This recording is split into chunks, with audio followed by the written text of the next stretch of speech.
the second dynamic that I suggest definitely looking at, and I know that most schools, middle schools and high schools that I've been into have at least one of these somewhere, is the handy dandy Shure SM57.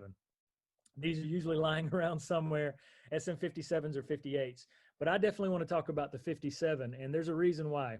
Once again, you've got a very tight polar pattern on these that allows you to isolate a source when you want to capture it and kind of keep some of that room noise out of the picture. But this is also a very versatile mic. All right.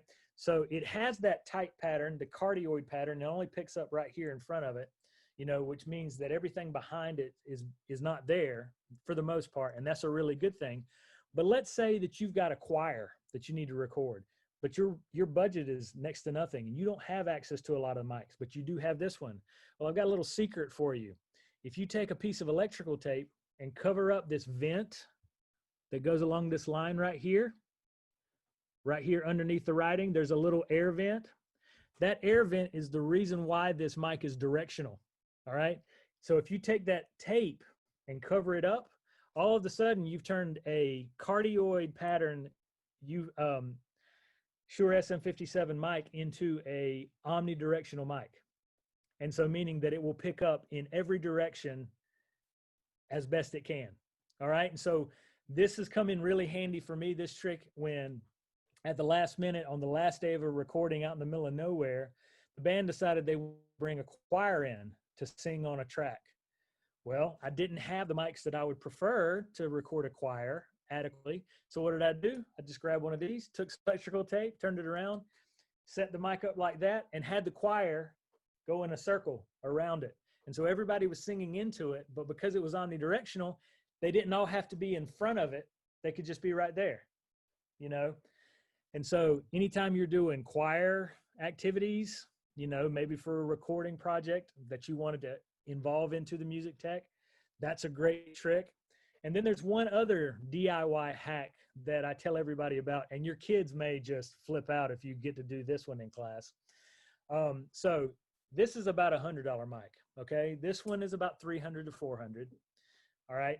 I have a simple way where you can make this one sonically closer in richness to this one. The way you do it is you twist off this top. This is the capsule part, and then you unsolder it. There's two wires that connect to the body of this. If you unsolder it and just pull this capsule out, put the capsule to the side, just keep track of it so you don't lose it. The body part, this part right here, put it in a pot of boiling hot water. It's a weird trick, and your students are going to go, "You just broke it. What are you doing, you idiot?" What you do is you put that in a pot of boiling water, and you let it be in there for about 10 minutes, and then you pull it out safely. And what you do is, as you tip it over, all of this melted wax is going to come out of this body part, and inside there is a small transformer. And the transformer it's a step-up transformer, is to boost the signal a little bit to help this particular type of mic cut through a mix, which is why this mic is great for like snare drums and percussive stuff like that. But you may not want that sharpness, you know, obviously you don't have that sharpness on this mic, and you may want to have this mic sound sonically closer to that. Well, all you do is you unsolder the other end of this transformer from this part, from the tip, or this part. I'm using an older version of this that has this thing on it, but most of the time it's right there. But yeah, you unsolder the wires from that, and then you just reconnect the capsule, put it back on, reconnect the capsule just to the three prongs on the end, and then it works. It's going to be lower in volume, but it's going to have a deeper, richer sound because it no longer is kind of pre-EQ'd. And I've always found that my students love it when we do this in class, because they're like, "What are you doing?" So this is another little trick that I've done for years. So I definitely highly recommend dynamic mics. I also mentioned ribbon mics for a second. Ribbon mics are great, but the problem that you have most of the time with ribbon mics and condenser mics with middle school students especially is they're clumsy. And ribbon mics and condenser mics break really easy. which is why you generally want to use a dynamic mic that's a bit more robust. But with a ribbon mic, the great thing about the ribbon mic is it usually comes with a figure 8 pattern. So you've got the cardioid pattern that kind of does that. Well, the figure 8 does that. And those points where it's closest together, those are null points. And so if you're in a bad room, I've been able to mitigate a bad room by using ribbon mics, and just where the bad areas are in the room, just make sure that those null points are facing towards those, and it's not catching a lot of that bad stuff. And so that would be the way that I would use a ribbon mic. And if you need me to kind of go into more detail with that or draw it or something, I could do that at another time. But definitely look into ribbon mics. Ribbon mics have gone down in price. There's a lot of really good ones. Some you can find for $100 to $200. And they're a little bit more robust than the older ribbon mics that cost thousands of dollars. And then finally, condensers.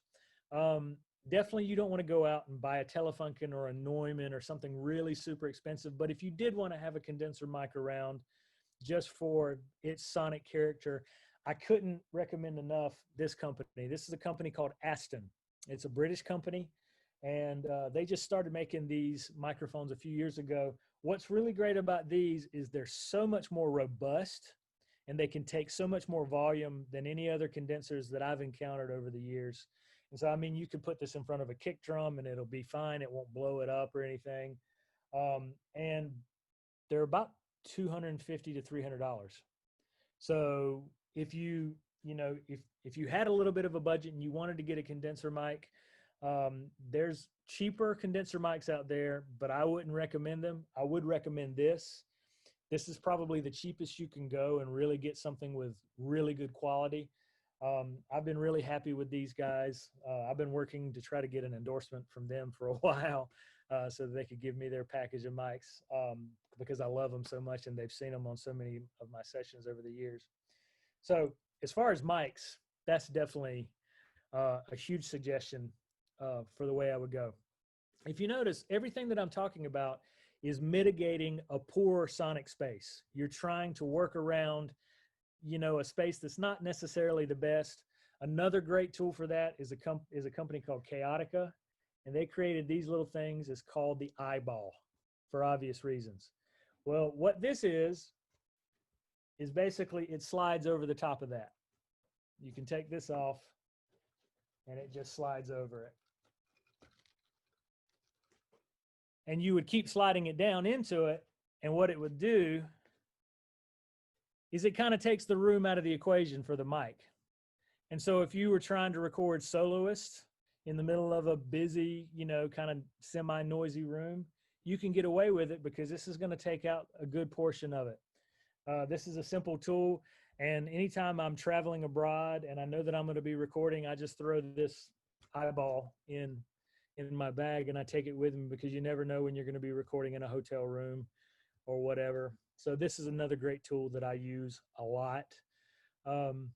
So those are just a few of the devices that I use all the time.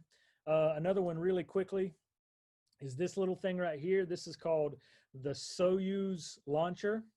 It's actually got a transformer inside of it. And what I would say is that you could plug this $100 mic into this and then plug this into whatever you're using for recording. And this transformer inside just provides so much richness. And so let's say that you obviously can't afford to get a console, or you can't afford a really nice recording chain, at your school. You could afford this, which is a couple of $100.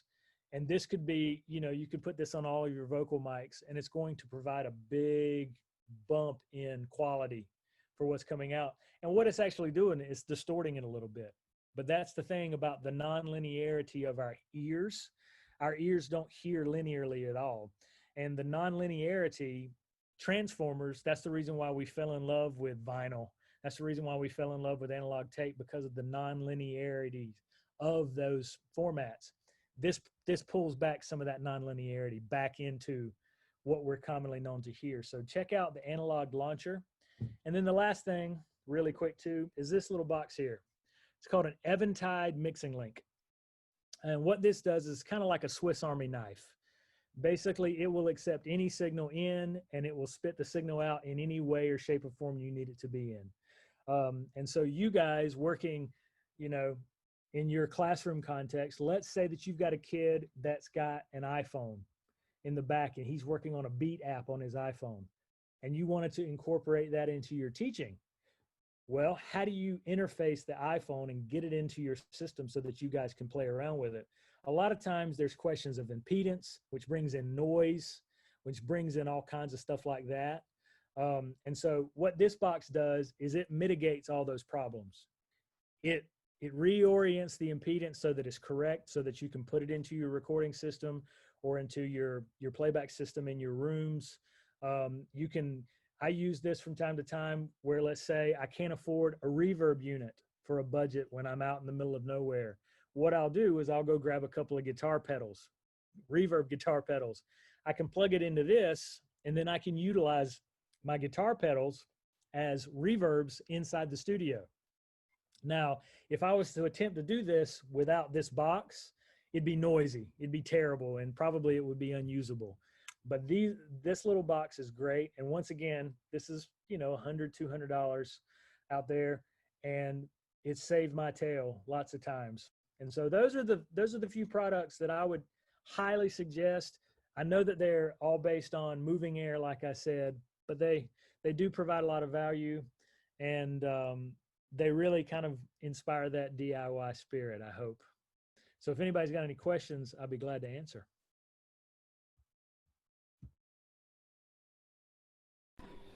So Charlie, could you say one more time, what was the name of that device? It was the Eventide Mixing Link. I hope you can see that there.